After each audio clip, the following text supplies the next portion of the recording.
The opening round of the Fanatec GT World Challenge Europe, powered by AWS Sprint Cup qualifying set to get underway. It's a mega grid, it's a mega circuit, mega weather for Brands Hatch as well. The sun is shining. There's a big crowd here as well, and most of them are here to see Valentino Rossi, but we are in for another treat of action because 20 minutes per session with a 10-minute break in between, and with the temperature going up and up and up, and the tension going up and up and up as well, it's going to be a frantic 20 minutes for the drivers. One driver, one session. You qualify for the race that you will start. We're looking forward hugely to this. David Addison and John Watson trackside. John, Brands Hatch is a proper old school circuit. It sorts out the men from the boys, doesn't it? Well, in this case, there are only men competing, so we can't say the men or the girls from the men or the girls. Anyway, we have got a track. We're taking the track map, but what is different about the track map now is that ambient temperature, but track temperature in particular, have gone stratospheric. When we ran this morning, track temperature was 11.6. It's now 32.3. Different world. You've got your shorts on. Not yet, but not far away. And of course, if you're going to be strapped into the car, it's going to be very hot indeed. Lots of the fans out in the shorts and t-shirts and sunbathing on the banking at Brands, and pretty much everywhere you look, there is a sea of yellow because they are cheering on for the man in the yellow Audi, Valentino Rossi. Well, Brands Hatch is a great circuit. We've had some wonderful races here over the years. John, your races here, special memories? Rothman's 50,000. Okay. Driving a little Chevron B20, I think it might have been, single-seater, equipped with a long-range fuel tank. The car, it was a Formula 1 stroke Formula Libre, whatever. Yeah. Fittipaldi won it in the Luton 72. But the Chevron was just magnificent. Every corner was a pleasure and a joy.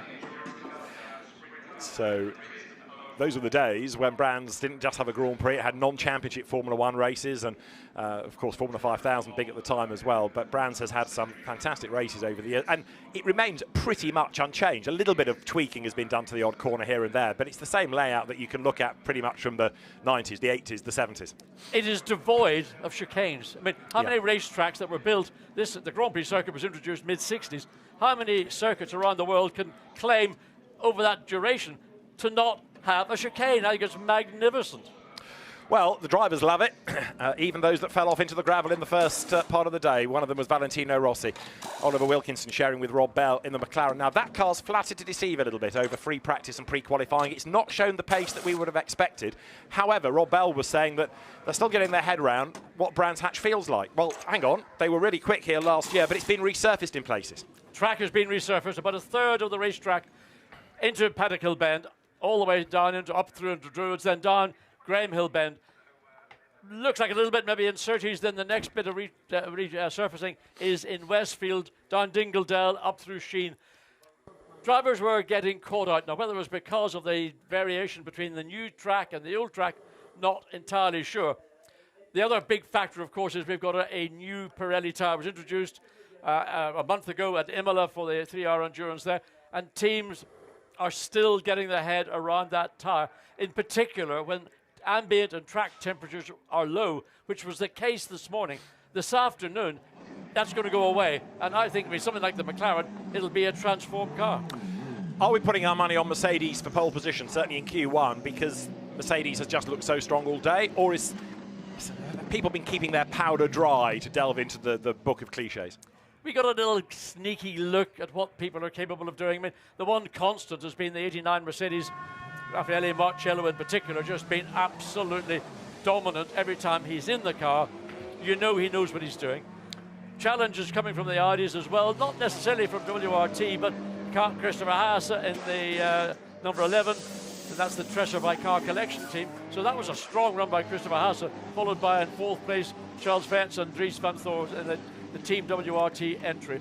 Valentino Rossi a little bit further back in the field, didn't have quite the end of a session he had hoped for, ended up in the gravel trap. They ended up overall in 9th position, but unfortunately for Valentino, he didn't get to finish that session. He wanted that extra track time.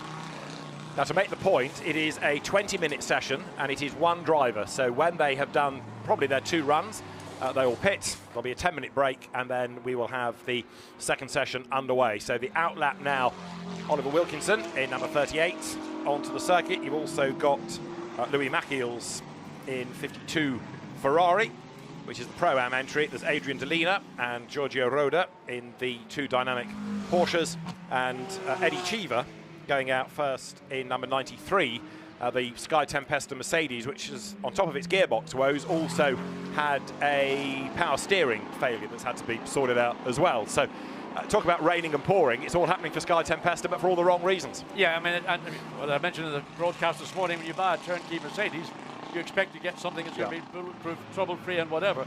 Just going back, David, to the tyre issue, the bits of the racetrack which have been resurfaced, there is more rubber on the outside of the corner because the different surface and the way the tyre is reacting is causing the surface of the tyre to the rubber roll off. So maybe that was a contribution to some of the incidents that we did see in that session earlier this morning.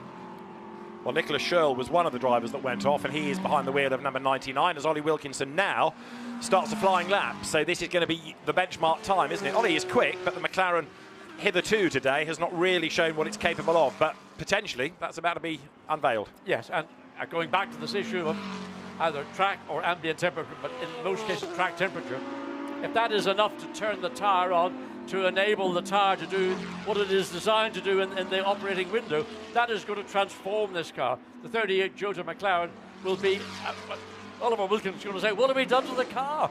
This is not the car I drove earlier today. Rides the curve going through Sheen Curve. He's got number 11 of Simon Gachet just up the road ahead of him. Best time in that pre-qualifying session was a 1:22.037.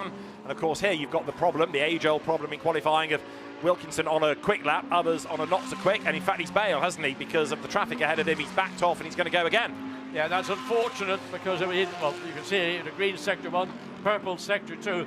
So it would have been a good lap whether it would have put him to the very top of the field or whoever, if he did, how long he would have remained there, because everybody going out is going to be improving lap upon lap. And there's a car that's been impressive. Ulysses de Pauw behind the wheel of the 53, of course, a Ferrari. This car, very, very strong looking pairing with Pierre-Alexandre Jean. Well, Louis Machiels goes fastest on a 1:24.891, but that's a Pro-Am entry, so you can expect others from the Pro class to go quicker, but it's his class position that he's after. I mean, the benchmark time was the time set by Raffaele Marcello in that second session this morning, a 1:21.889. That will be the benchmark time. Look, what was the 1:22.7 for the 53 AF Corsa Ferrari? Matteo Drudi looks like he's going to improve upon that purple middle sector. So Matteo Drudi comes through. Elise de Pauw the quickest on the 22.7, and that is a 22.2 from Matteo Drudi in the car collection Audi, 1:22.206. So a good effort, nearly half a second faster than anybody else. Yeah, that's about 3/10 up of the time the car did earlier in the day. Yeah. But again, it just feels different, doesn't it? It's the same cars on the same track with the same people, but it's qualifying, and it's got that extra feel of urgency about it. Oh yeah, I mean, qualifying is when it counts. You can go through all the processes during those sessions where you go out, you run, you come in, get information. Now, this is for the grid. This is what really, really is going to be important. Charles Fairts just comes through Clark Curve to complete his flying lap. So where will this put the number 32 Audi?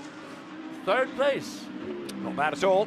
Elise de Pauw then second, behind Matteo Drudi. It's third. Benji Goethe is fourth, ahead of Simon Gachet and Ollie Wilkinson rounding out the top six. But Matteo Drudi's 1:22.2, currently the best of the session. Now this is the fastest car. This is Audi number 12. The car collection team, as we were saying earlier on in the pre-qualifying broadcasts, for example, is a team new to this championship but experienced in Audi terms. But he's backed off, hasn't he? Yeah, in the middle of the sector, for whatever reason, he might be even coming in. Elise de Pauw's gone top in the Ferrari. It's a car that he's new to, but Elise de Pauw going nicely. And that is the fastest single lap we've seen all day from the Ferrari pairing. Now there's one car that's not gone out, and it is the Barwell Lamborghini. So Alex Malikin would have driven in this session. He's not feeling very well. It doesn't look like he's going to be able to go out. Ben Barker will go out in Q2, but where that leaves them for tomorrow, if Alex feels better, then he might be allowed to do the warm-up and then start the race, but we'll have to wait and see. But right now the Barwell Lamborghini is sitting in the pit lane. Matteo Drudi comes down Cooper Straight and brakes, turns into Surtees. There we see the 46 Valentino Rossi behind the wheel. So where will the Italian, under pressure because he had that error this morning, needs to recover from and move on. Different temperatures, different track conditions. There's been more rubber laid down by the supportive ends we've seen through the day here at Brands Hatch. Well, Ulysse de Pauw's Ferrari, the quickest, 1:21.854, best lap of the weekend. And Matteo Drudi has done an absolute best in the first sector, and Valentino Rossi is a personal best in sector 1. So Valentino Rossi hustles on through Westfield, I should say, up now towards Sheen Curve, but it's all shuffling around him. But this is going to be a real test, isn't it? Because here it's just him versus the clock. Now, he's had so much experience over so many years of pressure. He knows what pressure is about. He knows how to handle it. But of course, he's now in a different environment entirely, as competitive an environment as he's ever been in through all his years as a MotoGP rider. So over the timing line comes Valentino Rossi. Where's that lap going to put him? He started at 18th. He ends at 17th, so he did improve. But I think he'll be a bit frustrated with that.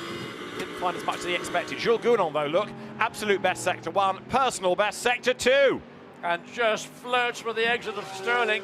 Almost got the right rear wheel off the curb, but he didn't. And he kept the momentum up. Good drive into clearways and the exit of Clark. So this could potentially see this 88 Mercedes take provisional pole. No. Oh. Gounon misses out by 71 thousandths of a second. Tell you what, this puts, as he runs way wide over the curve, puts Ulysse de Pauw into perspective, because even though he's new to the Ferrari, he is still quickest. That is the Ferrari, and he might go quicker again. His last lap was a 24.9. That is a 21.7 as he goes through, 1:21.770. He's faster still. That's amazing. I mean, great to see, because this driver pairing, we've seen it in the Bentley over the last season. Now in a more competitive car, a Ferrari. How often do we say a Ferrari at Brands Hatch is the quickest car? Well, right now this car is the quickest car. Charles Vance behind the 32 Audi, personal best sector 1, right on board with the Belgian up through Dingeldale, up through Sheen Curve car. Ahead of him, he doesn't want that to come into play as he now gets into the braking zone. He's backed out of it, so he's going to look for a little bit more space.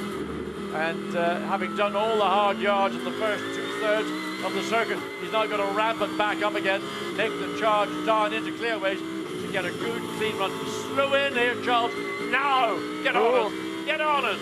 Bit of a twitch, but he sorted it out, didn't he? And he's up towards the line. So Charles Weerts then presses on, 10th, but down in that middle sector, but he starts the next lap, really. It's the next one that counts. And the same, really, is true of Gounon, who was slower on that last lap. Yes, and he's back on it. It's a case maybe of you do one hot lap, then back off a little bit. Yeah. Partly maybe just to give yourself a bit of a breathing space, find that track space, maybe also just to give the tyres, because the tyre temperatures, keep repeating myself, they will be way higher than they were when the last time these drivers were on board. Yes, the temperatures have been getting hotter and hotter all through the day. So anything you learnt in free practice at, when we start, 9 o'clock, forget it, because that's a completely different ball game, really. Ulysse de Pauw ahead of Jules Gounon there. Matteo Drudi 3rd. We've just had Simon Gachet go 6th. We've had Nicolas Schurl go 10th. Valentino Rossi 15th. He's creeping up the order, isn't he? Little by little. On board with Charles Vance.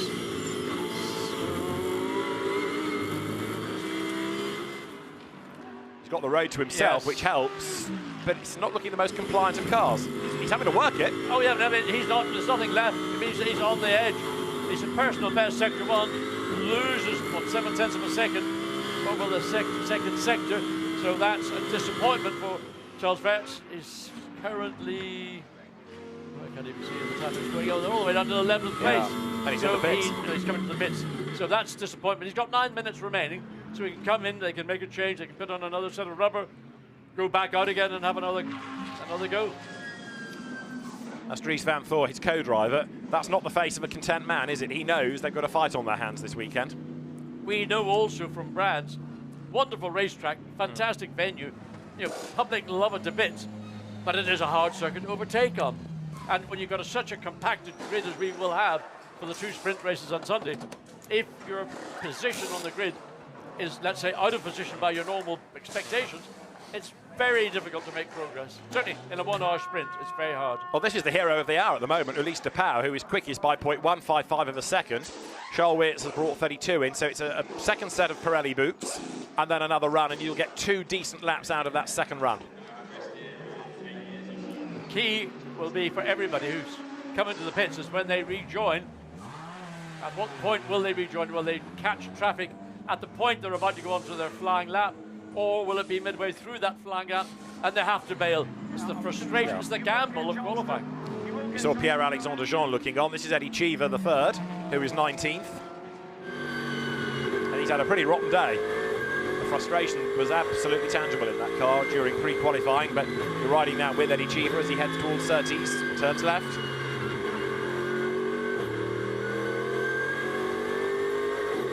This is a car that runs in the Silver Cup, but just hasn't got the grunt. Has passed him Kozizik Tutuku's Lamborghini. Right, the pit lane is emptying. There's still quite a few in there, but the road is going to get busy. So if you're trying to time this so you've got lots of clear space around you, please get on with the programme. Yeah, I mean, it's going to be difficult. We've got currently more than half the field in the pits. There are 6, 8, 9 cars on track as we speak. 7.5 minutes or so of the session remaining. That's going to change. In the next few minutes, it'll be a very, very busy racetrack, a very empty pit lane.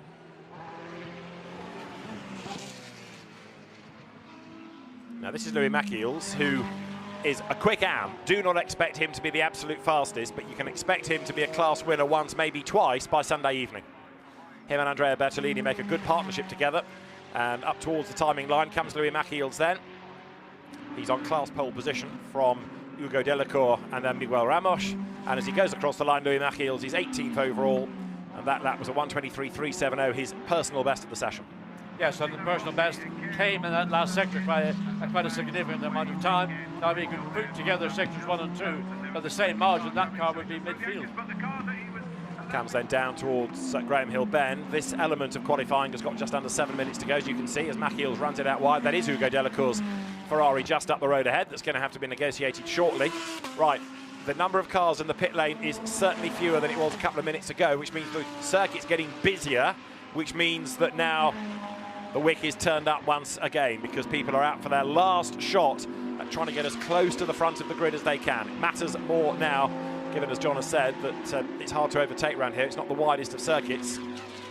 Racing cars get wider, circuits can't. It's also only just under 2.5 miles in length, and it is a circuit where you find each corner more or less is a lead into the next corner. There isn't a, what I'd call de facto straight as we'd accept it on a modern circuit. So all the way down through Pilgrim's Drop in Hawthorne, you're going onto it through a dog leg, and by the time you just rise out of the Pilgrim's Drop, you're into Hawthorne Bend. Up towards the end of the lap comes Louis Machiels then. Still Pro-Am pole is his, and as he breaks the beam, that lap is a 23.232. So quicker again. Car getting lighter, of course, as he comes through the session, burning off the fuel. Talking of Ferraris, this is Ulysse de Pauw, looking slow, but he's about to pull the trigger, isn't he? Yeah, looking for position.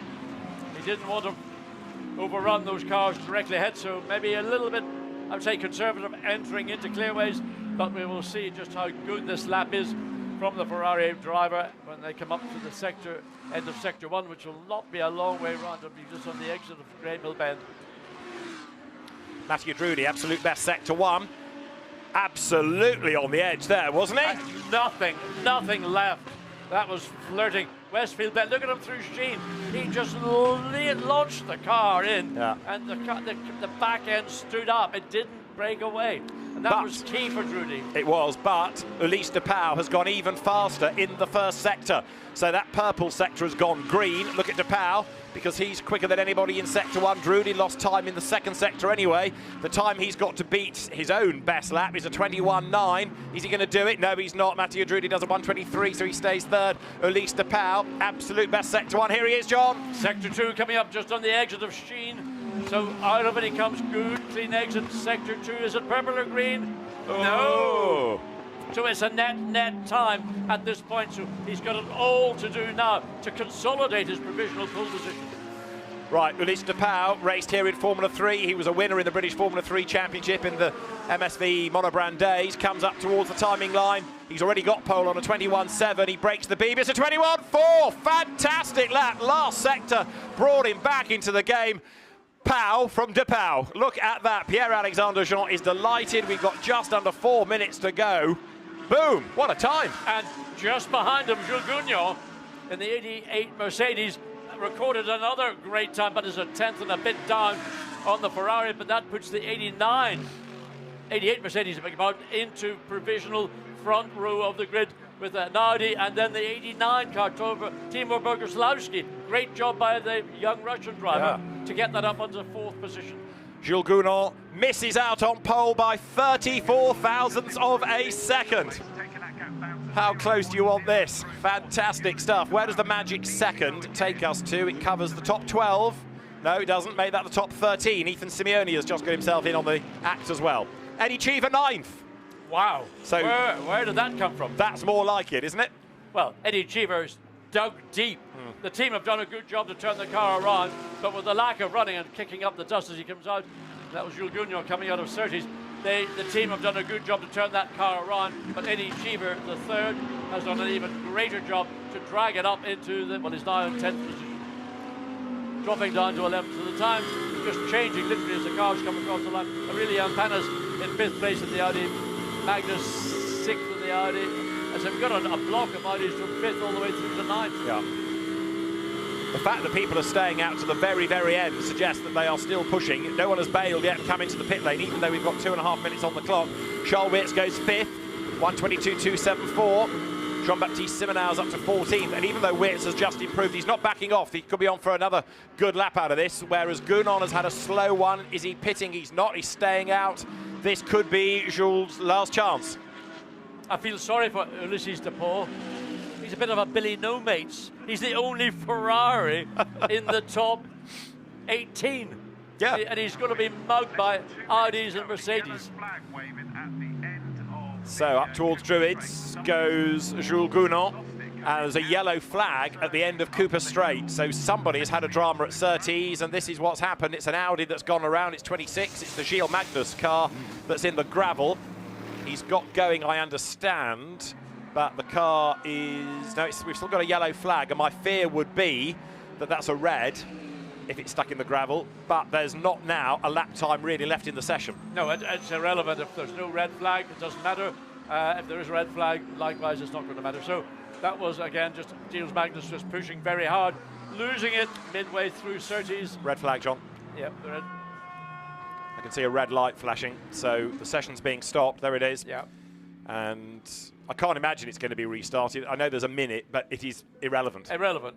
I mean, if it's anything under a single lap time, which right now would be a 1:21.7, there's no point in restarting it. And we don't know if there's any additional damage at that point where the Audi went off, or whether they just need to pick the car up and get it back to the pit lane. Well, Ulysse de Pauw has been an absolute revelation today. We saw him last year in the Bentley, but here in an AF Corsa Ferrari, it is just outstanding, that effort. And Ulysse de Pauw quicker than Jules Gounon by 34 thousandths of a second. If I'd have offered you that, what are the odds, I wonder, at the start of the day? But he's just done an outstanding job. And Pierre-Alexandre Jean, his co-driver, will be absolutely delighted with that. Long. Long odds. Long odds. Yeah. I mean, very. Look, we're looking at it at face value. I mean, it's a strong driver partnership, but to put your car ahead of all the sort of the usual suspects that we think are going to be pretty much unbeatable here, either the 32 Audi or the 89 Mercedes or whichever, all of a sudden, I mean, it's 34 thousandths of a second. It's not a massive amount of time, but it's about position, position, position, and what a fillip for that AF Corsa team. Big thumbs up from PAJ as down the pit road comes UDP. Probably the team with the longest combination of driver names, isn't it, this? But anyway, Ulysse de Pauw and Pierre-Alexandre Jean ready to do the handover to Pierre-Alexandre for the second stint. I mean, the other element of all of this is that they're still learning about the car. It's not that they're Ferrari veterans, is it? They are just beside themselves. Brilliant to see. I mean, it's sometimes easy to overthink things, overanalyze things. Ulysse de Pauw just got into the car, drove the wheels off. Look at that. No, I tell you what, it's going to be a little bit of a challenge for Pierre-Alexandre Jean to go out equal, let alone exceed. That's a high benchmark. And bear in mind, that's a silver car. That's a silver entry that's beaten all the pros. Nothing wrong with that. Absolutely. We did have a silver win here, didn't we? Back in 18, 19. Anyway, we could have another because that's a mega effort by Ulysse de Pauw. And the young Belgian driver takes off his helmet. So Belgium doesn't just do fantastic beer, it does very quick GT race drivers as well. Ulysse de Pauw then, pole position for race 1. Let's hear from him. He's with Gemma Scott. Ulysse, you must be feeling on top of the world. What a mega performance you put in. Thank you very much. Lost of world, it's simply amazing. First race with the Ferrari, same teammates, same championship, so we came here for the win at least in Silver Cup. We got the overall pole, so I guess there's no better way to start the championship. Huge thanks to AF Corse for a mega car, and I can't wait to be tomorrow. Well, look, it wasn't just one fast lap, and you did it by only 34,000th of a second. Yeah, but luckily my first fastest lap still was enough for pole. But I went 3 or 4 tenths quicker, but it got deleted for track limit, so I'm really satisfied. Congratulations, great to see Ferrari on top. Well, Ulysse de Pauw absolutely delighted, understandably so. Yeah, it was a mega effort. Yeah, I mean, and here, as he rightly points out, the quicker lap he did is 121.4, I remember. It was deleted because track limits. His original fastest lap, 121.770, still good enough for that pole position. Well, you're looking at the first driver in that list in the left-hand column for the one that set the time. So Ulysse de Pauw ahead of Jules Gournot and Mathieu Drudi. Timo Boguslavski fourth, Charles Witt from Aurélien Panis, then Gilles Magnus, who I think went into the gravel, didn't he? Yes, it was him that caused that stoppage. Peter Scott, Simon Gachet and Thomas Drouet. In the end, Eddie Cheever 11th. Igor Walilko, a good effort to be 12th. Nicolas Schurl, Jean-Baptiste Simonard, and then Ethan Simeoni rounding out that top 15. Just look at the gap between each car. That's the margin to pole, but you can work it out just how competitive it is. Now, where did all of that leave Valentino Rossi at the end? Only 17th, and that's mired him with traffic all around. He's got work to do. So is Ollie Wilkinson, who lines up behind him, and it was Isaac Tutumlu who was the slowest in the GSM Nova Marine Lamborghini. So that's Q1, that's the grid for the first race, barring any penalties post-session. And there'll be this 10-minute break to put new tyres on, put a different driver in, and then send them out again, ready for the second 20 minutes. But yeah, that effort by Ulysse de Pauw has made a lot of people sit up and take notice. He was quick in that Bentley, but it wasn't exactly the youngest car. But that, in a AF Corse Ferrari, has been a great effort. Let's have a quick look at the highlights of Q1 then. Everybody in that herringbone formation ready to go. Out came the Pirelli tyres. They have the facility, of course, of tyre ovens to get them nice and warm. Put them on the car, and then gradually the pit lane emptied, with Ollie Wilkinson being the first one really to go for a time. 53 Ferrari in the mix as well. So that car would soon put itself ahead of number 12. Mathieu Drudi's Audi was quick, but Valentino Rossi chased a time bit by bit. Number 46 found a 10th here and a 10th there. Jules Gournot was trying hard. In the end, he would end up second, and therefore the best of the Mercedes drivers. A good effort being offered up by Aurélien Panis as well. Sixth would be his ultimate reward. Louis Machiel's on target for pole position in Pro-Am. He also went quicker and quicker as the session went on, as the rally crossing dynamic Porsche showed everybody in gravel coming through paddock. And then Gilles Magnus dropped in at the very end of the session into the Surtees gravel bed. And that was not only the end of him for the session, it was a minute early, a red flag to end the fun in Q1 and give pole position to Ulysse de Pauw.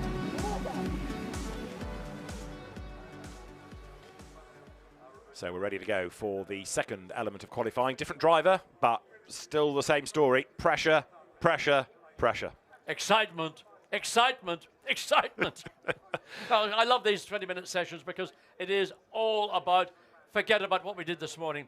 It's about single fastest laps that you can drag out of your car and your team. And it's what, to me, okay, winning a race is what it's all about, but the thing of qualifying, it is such an intense moment for the driver. He's there on his own.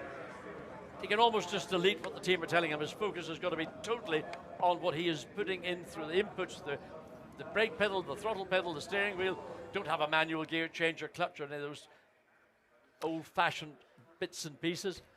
Now there is Gilles Magnus's car. It's going to be Nicholas Bart to take over, but of course that's still not yet got back to the pit lane, so frustration for them. There's no damage done, but of course they're losing time. Jules Gounon second in Q1. Let's hear from him next. Jules, you were pushing, but just not enough.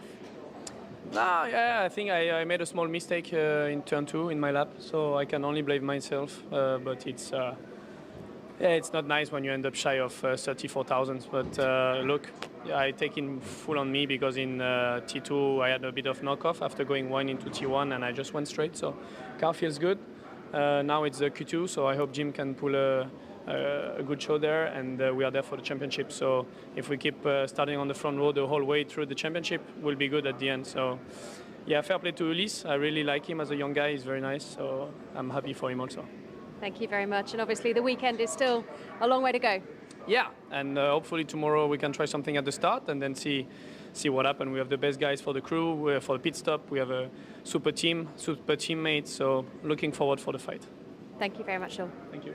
When Jules Gounon talks about a bit of knockoff, what he means is the brake pedal, as a consequence of maybe a bit of flex in the uprights or something else, the pads get pushed away from the disc.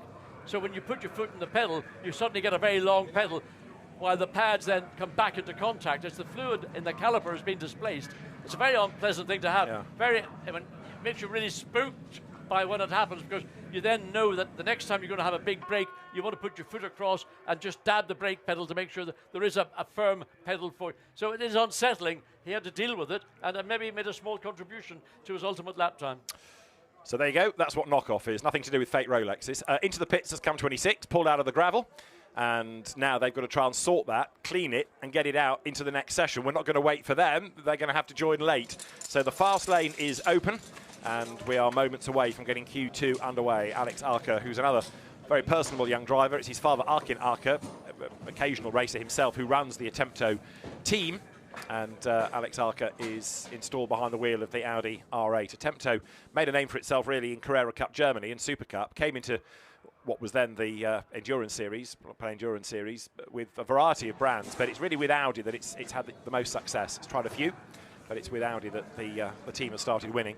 Dennis Marschall takes over from Peter Schrothorst, German driver, Dennis Marschall, and he will go in this second part of qualifying. Fred Verviche takes over number 46. It will be aboard number 30 now, the Rofco car, Thomas Neubauer. 78, hopefully, we'll see on the track, Ben Barker, but the plot thickens as to what happens tomorrow if Alex Malikin is still feeling unwell. Indeed, it's a problem for the team, and if Malikin is unwell, then that's a very damaging outcome for the Barwell race team and for Mark Lemmer in particular, who heads up a very successful operation. The last lap time for Ollie Wilkinson and Igor Walilko before the red flag is under investigation. So it may be that they were felt to have not slowed sufficiently under yellows before the red came out. Potentially. Quick word of advice. Eddie Cheever leaning in to talk to the very tall Chris Froggatt about what he can expect. I mean, neither of them have had a huge amount of time over the previous two periods that we've had today, but Eddie Cheever certainly dug deep. He was up to 9th at one point, but 11th in the end, which was still a mighty effort. An extremely good effort, but it'll be a bit of a voyage into the unknown for Chris Froggatt, because if the car has been transformed, for Chris Froggatt, he's got to think, what have I got now? Obviously, a much quicker car, but I've got to then rethink about all my contribution to getting a performance. He may not ultimately match Eddie Cheever, but certainly he can do a good, strong job for that Sky Tempesta team. I mean, in fairness to Chris Froggatt, he's been busy in Mercedes of the last few weeks, because he's raced in the World Challenge Endurance Cup race, 2 British GT races, and now here. So even though the car is new to him, he's been doing the miles. He's got the mileage, but again, different circumstances, different racetrack, different track temperature. But again, coming from having had a disrupted session or sessions, get your head back into race gear or qualifying frame of mind, and off you go. So the pit lane is open, as you see, 20 minutes. There is Fred Verviche, Frederic Verviche aboard Valentino Rossi's Team WRT car. as we've been saying, the Rossi factor, just huge. The number of people that have come, yes, I know it's GT racing, yes, I know it's good weather, but the number that have come purely to see Valet is amazing. Same in Imola, and it'll be the same pretty much anywhere we go this year. Oh, absolutely. I mean, there's somebody who's in Italy in terms of the most popular sports personality, aside from some of their footballers, and there aren't many probably top Italian footballers these days. You have to say Valentino Rossi is pretty close to the top. And he's certainly helping to bring GT racing onto the map. Right, this is Fred Verviche. We're on board. See how bumpy it is at certain parts as he makes his way onto the circuit, checks all the dials, and accelerates now onto the circuit. It doesn't look that bad from the on-board. I mean, when you see the external camera, you can see the car was certainly much more affected by the ripples, but from the on-board shot, it looks like, well, he's driving a Packard. I'll tell you what a Packard is another day. Okay, hold that thought, as they say. Right, now there is, in theory, the car that ought to be up near the pointy end, shouldn't it? Because it's got one pole, and Pierre-Alexandre Jean for AF Corsa now is behind the wheel. So the car's got pace, that is for sure. And actually, I think, given what we've seen in GT4 racing in the past, you might have thought that Jean would be quicker than De Pauw anyway. So let's see. It's a big challenge he's got to overcome because the time done by De Pauw is such a powerful time. If Pierre-Alexandre Jean doesn't either equal it or improve upon it, he's going to be absolutely gutted. Yeah, absolutely. And of course, he's in a tough session, isn't he? Because in many cases, if it's a Pro-Am entry or a Silver, like they are, you've got your theoretically stronger driver into the car in Q2. So 17.5 minutes, and he's way out wide already. Maybe that's the consequence of knowing, well, of course, purple in the first sector is the more or less the first car through the first sector on a proper full-speed qualifying lap. But maybe that is also the consequence of knowing that your teammate has done such a great job. Now you think, well, I'm going to overdrive, almost push too hard to go even quicker. So there, 53, Pierre-Alexandre Jean at the wheel. Of course it'll be green because he's only just gone out. It doesn't mean a great deal at the moment. It's when we start to put it into the context of other people's laps. Christopher Hauser likewise on his first lap. He is the absolute best in Sector 1, but when he starts to have 2 or 3 laps per car, then we'll get a proper idea of the order, won't we? Christopher Hauser, so Pierre-Alexandre Jean, quickest Sector 2. So coming up momentarily to come across the start-finish line, he will undoubtedly go quickest in this early phase of Q2. He does on 122.487. Andrea Bortolini, try again. No, it is Andrea Bertolini who has gone fastest briefly. And then Christian Kleen goes ahead of him. Christian Kleen, now there's a perfect example. Pro in a Pro-Am car. Yeah. The car was really nowhere with respect in the first session, but now you've got the Pro behind the wheel of it. It is right up there pitching for a time. So Christopher Hauser goes, well, that time's been deleted by the looks of things, so it wasn't a time of any note. So Christian Kleen, quickest 123.059. Still a long way from what we saw Q1. But they will get there. There is Dries Van Thor. Now he's done the absolute best within the first sector, 26.0. Fred Verviche goes fastest, 122.546, then ahead of the Ferrari Cedric Sparazzuoli. And Christian Kleen's McLaren gets shoveled down a third. Whoop, Van Thor hangs the back out over the curve. That's risky. Yeah, a lot of throttle on the exit, got the back end, spun up the rear wheels, kept it on the track. Personal best first and second sector, but maybe not. Raffaele Marcello, 121.9 is now quickest on track. Dries Van Thor comes across the line, goes quickest. Cool. Great last sector. 121.633 ahead of Raffaele Marciello, who'd done a 121.9 then. 3/10 the margin between them. Christopher Hauser looking quick, but is it quick enough? Pierre-Alexandre Jean goes third fastest. But Christopher Hauser here is not looking as good as he needs to be. Now that middle sector lost him too much time, but he gets a good clean run through Clearways, through Clark Curve. Where will it put him ultimately? Well, 4th position, but he can go again because he's got clear racetrack. Dennis Marshall. Wow. That's good. So Dennis Marshall, absolute best in Sector 1. Partly because I was going to say got a clear ride, but actually there are cars around him. Yes, down, 4/10 down in the second sector.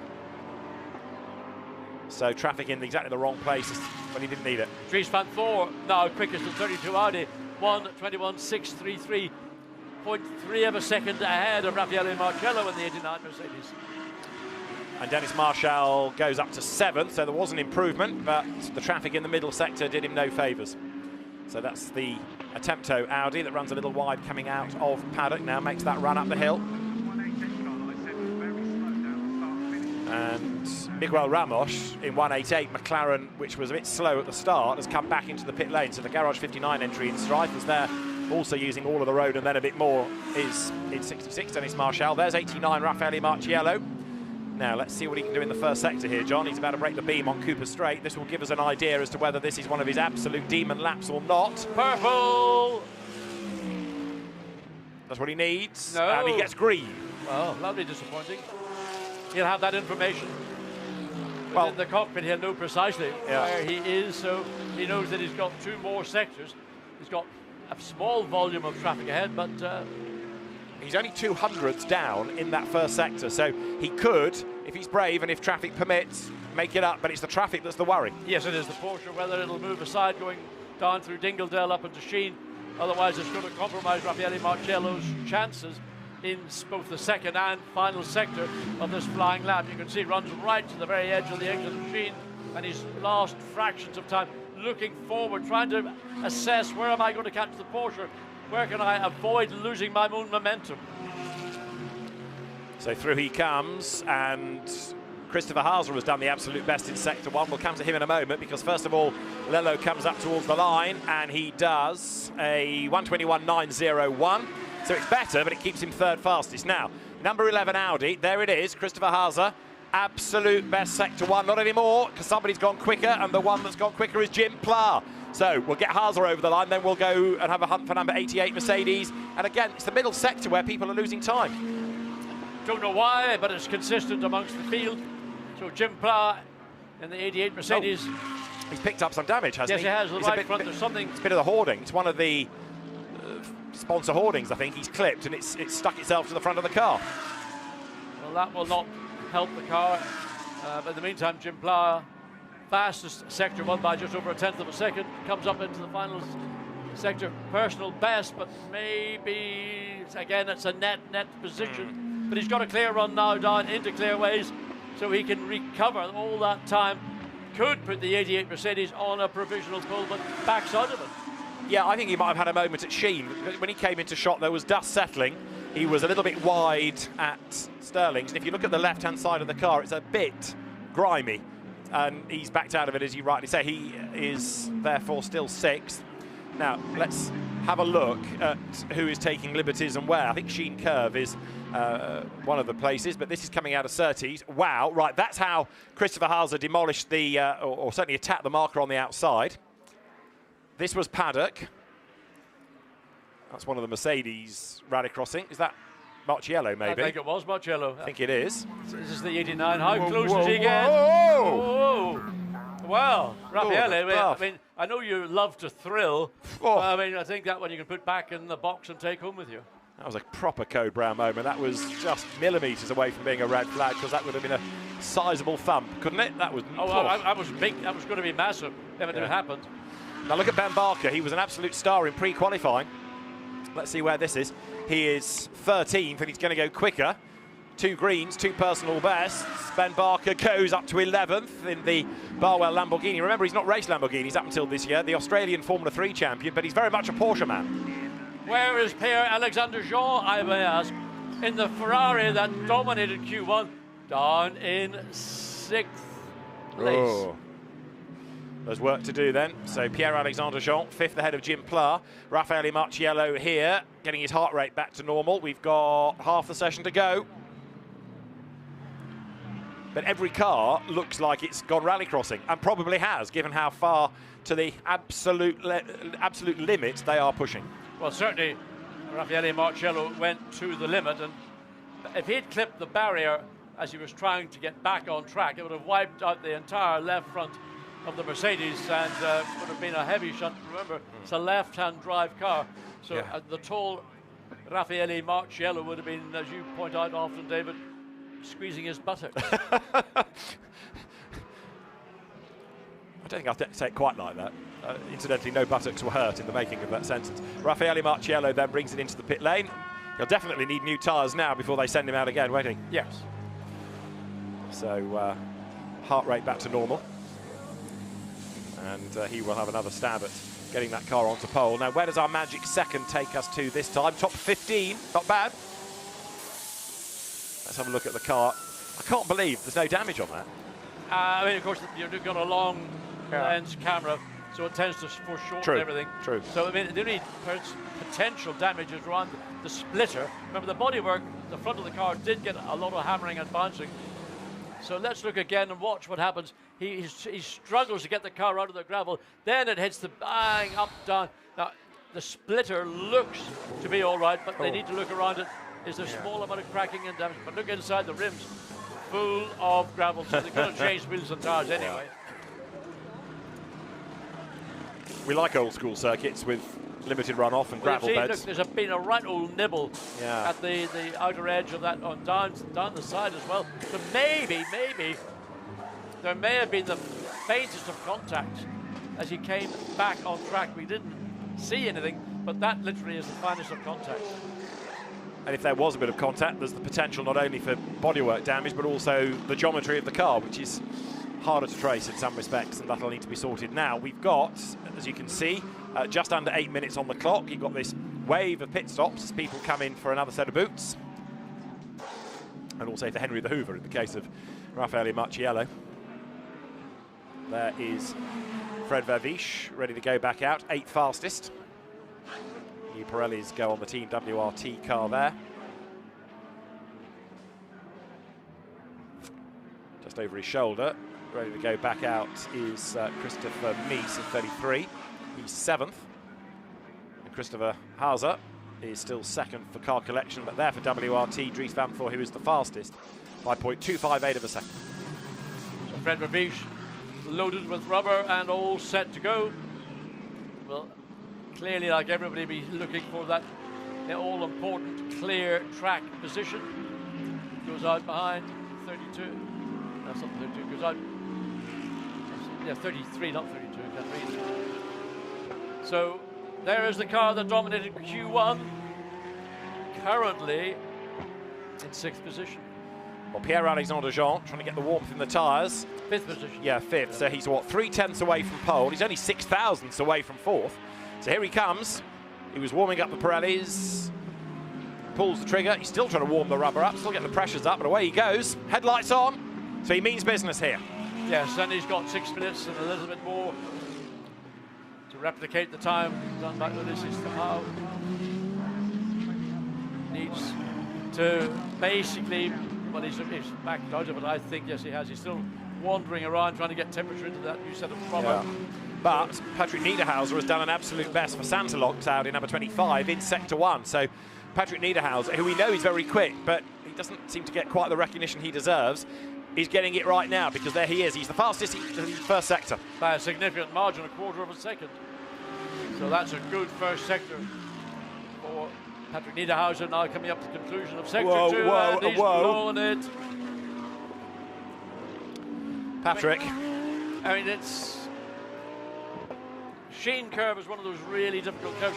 Again, you can't see the apex until you arrive on it, and you tend to aim the car rather than turn it in. And the exit has been catching out a lot of driver car combinations through today. Well, Patrick Niederhauser's lap is thrown away. Can't really say that unravelled, because that was all down to him. So it's a slow lap of 1 minute 30, and he'll have to go again. But if the tyres are clean enough, 5 minutes are on the clock right now. We have had an improvement. Sorry, John, because it's a Porsche, I must tell you this. Christian Engelhardt's up to 14th. Woo. I didn't really notice. Sorry, if it's in the, if you set up to 4th, then I would be thinking, well, that's a good deal. But, as it's a Porsche, I thought you might just, want to know. The other one of Klaus Bachler is also, I'm afraid to say, struggling, because that's only 20th. Right, Niederhauser slower than he was a lap ago in Sector 1, so I think the tyres are still recovering. Yeah, I mean, it's not a massive amount of time, but it's still 65 hundredths of thousandths of a second away. So it goes through Hawthorne fully committed. Now, 1 lap ago, that he came through Westfield, the drop down into Dingledale, the rise up, looking for the apex. You just throw the car in, run over the curb on the inside, but watch the exit, gets it right this time. What's the time? Purple! That's more like it. So that compensates for losing 65 thousandths in the first. Right now, this is game on. So Patrick Niederhauser has got to find 3/10 from his previous best to get himself onto pole position. He's in 5th place because Dennis Marshall has gone 2nd. Up to the line comes Niederhauser. He's got to be better than a 21.633, and the answer is that he is. It's a 21.4. Fantastic. Patrick Niederhauser goes on to provisional pole position and then puts it wide into the gravel at Paddock. But he's done the biz. Yeah. He's got that car. We've got just 3.5 minutes or so, and now he's a 100th of a second ahead of the 32 Audi of Dries van Thor, and Patrick Niederhauser's got the time in the bin as we look at Raffaele Marcello. So again, watch for Marcello coming through this middle sector out of Westfield. All looks in control, but is it quick? Personal best. But coming into 2nd sector, he needs a purple. But he's a little wide, just about saves that. So He's got it. He has got a purple. And what about Van Thor behind him? Because he's doing greens and he's heading towards the middle. No, not as good as much yellow. Right, so time to beat now, 1:21.443. Look at the clock tick down. 16, 17, 18. A 21.4 is the target, and it is a 21.3 for pole position then for Raffaele Marciello. Dries van Thor comes across. He remains in 3rd place in the 32 Audi. 73 thousandths of a second is all that splits the cars on the front row of the grid. Mercedes versus Audi. I tell you what, this is almost as good as sim racing.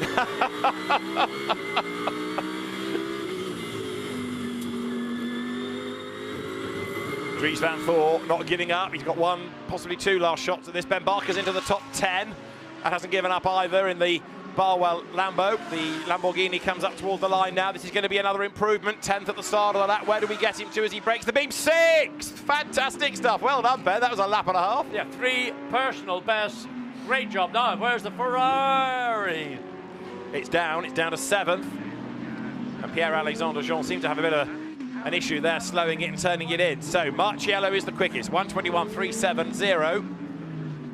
And we are heading towards the very end of the session now, aren't we?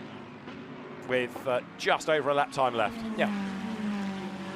And Pierre-Alexandre Jean has not, and it's just a function of he was the 2nd driver in, trying to match.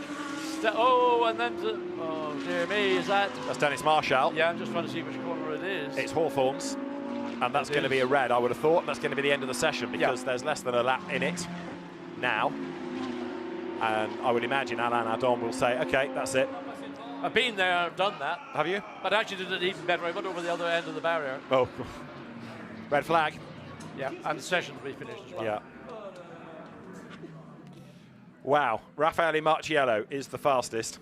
That's one of the most dramatic qualifying sessions we've had. I mean, you know, it wasn't a second, it wasn't a 10th, it was 73 thousandths. That is how finely balanced this championship is now. Amazing.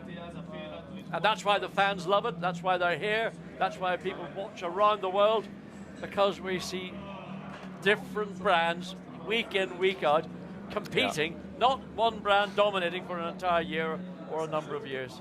Session will not be resumed, so confirmation that Raffaele Marciello is the fastest and Dennis Marshall is okay.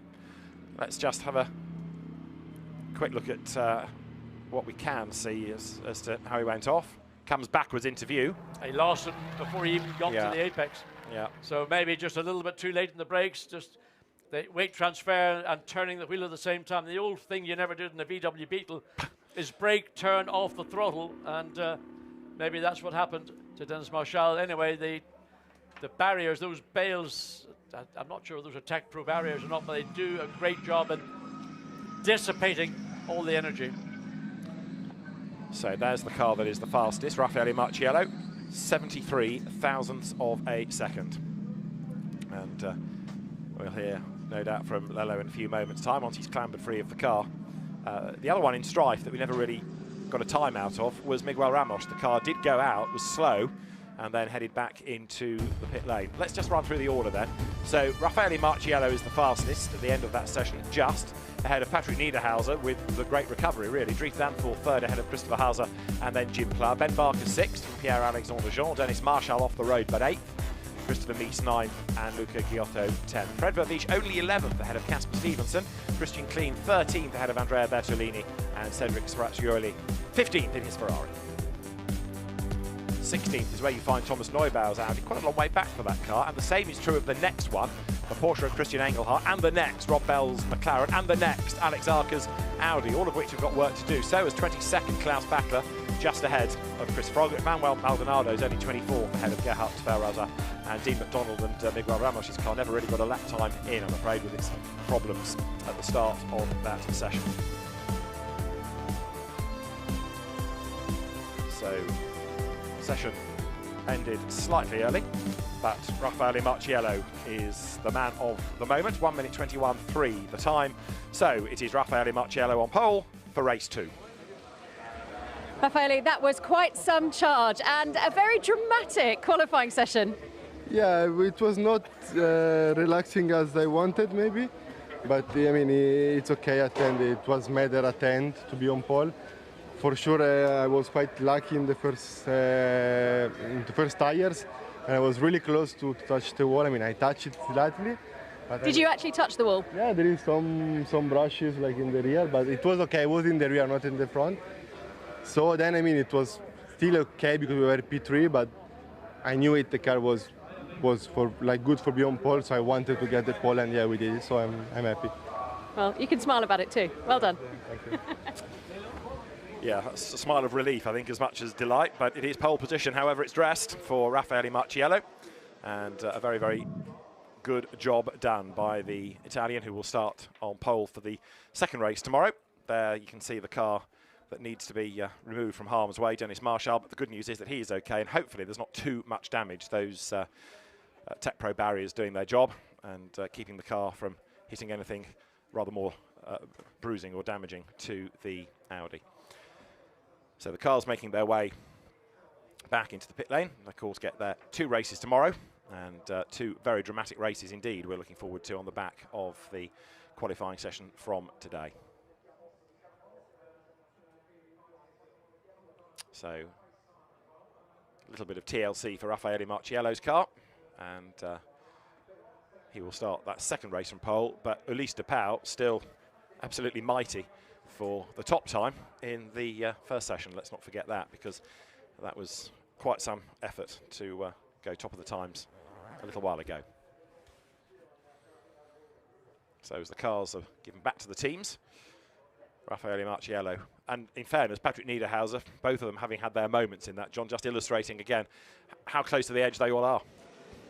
I mean, there's nothing left. I mean, all drivers, particularly the top 10, they are on the limit all the way through every corner, apexes, exits. You know, there's nothing more that they can do. All they might hope for is that they put together the ultimate lap. I mean, quite frequently there is an overall theoretical best lap, which was a 1:21.224.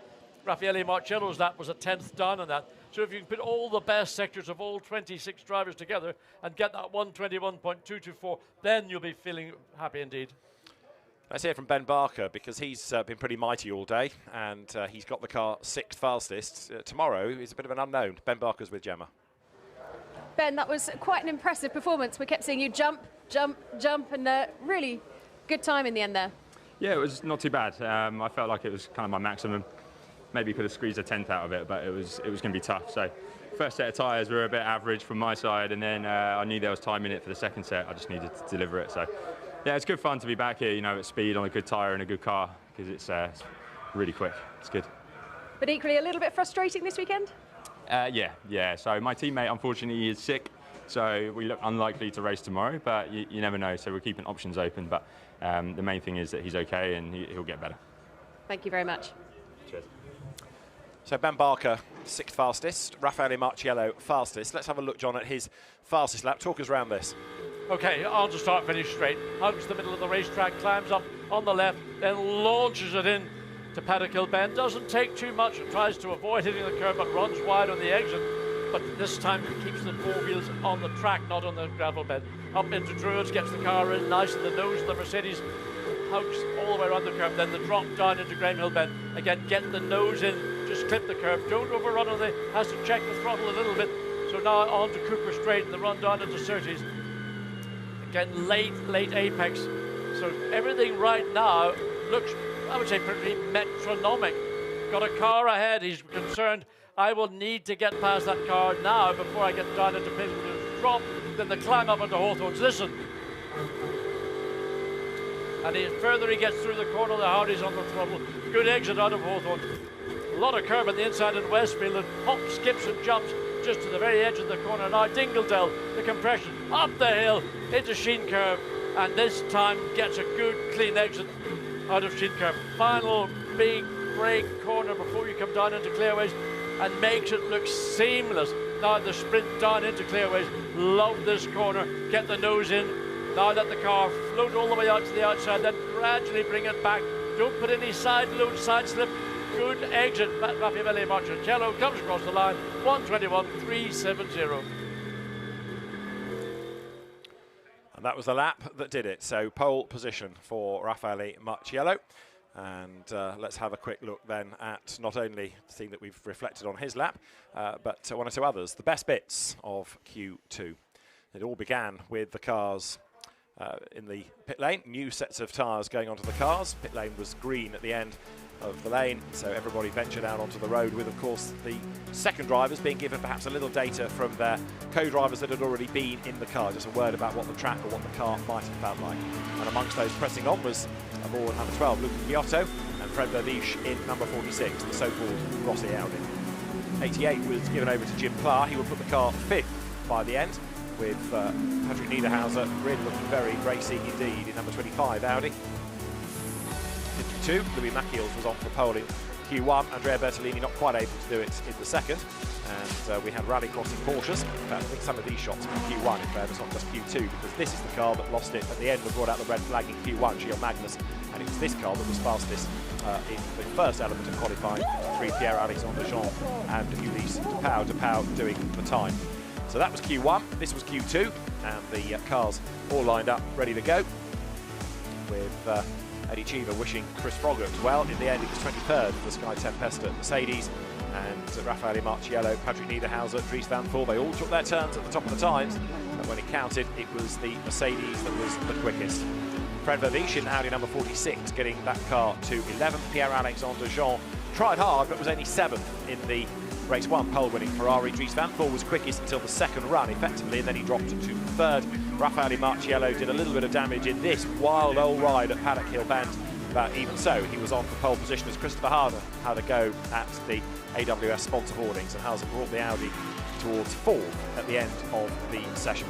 Patrick Niederhauser looked like he'd blown it with this drama, but he was able to get the car back on track as the session ended early with Dennis Marshall off the road, and pole position going the way of the Mercedes of Raffaele Marciello.